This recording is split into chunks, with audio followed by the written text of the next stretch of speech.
Thursday. One more day to the weekend. Hope you're having a great week.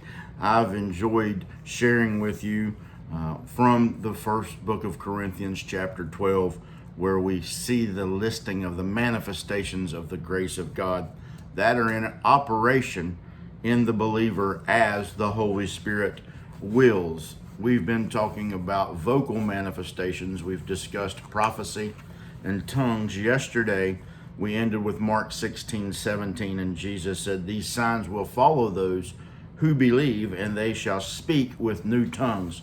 So for the believer, there is a new tongue that is, as we discussed yesterday, glossala, which means uncertain affinity, a language not naturally acquired. It must operate in conjunction with another manifestation called the interpretation of tongues. Interpretation of tongues is not a translation. You are not translating the word for word public tongue that was manifested.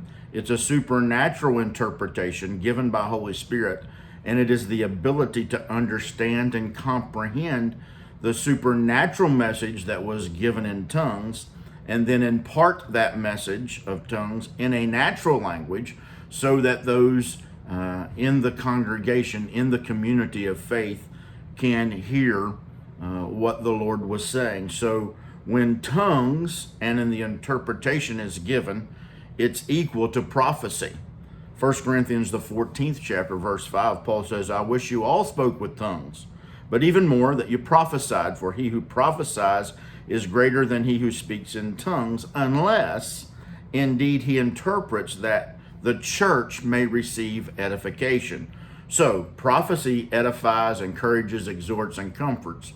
And a message in tongues, along with the interpretation of tongues, and according to what Paul says here in verse 5, the one giving the tongue can also be the one who interprets. But if he doesn't, or she doesn't have the interpretation, someone else in the congregation would have the interpretation, so that when those are together in conjunction with one another, it is equal to prophecy, and it edifies, encourages, and builds up. So what is the difference between speaking in tongues, giving a public message, and praying in tongues? I encourage you this evening to go to 1 Corinthians, the 14th chapter, read verses 2 and 4, but then read the whole chapter in context. And tomorrow we're going to discuss some of the similarities and some of the differences between your prayer language, praying in private, or praying to God, speaking to God in tongues, and publicly the message of tongues. I'll see you then. Hope you'll join us. God bless.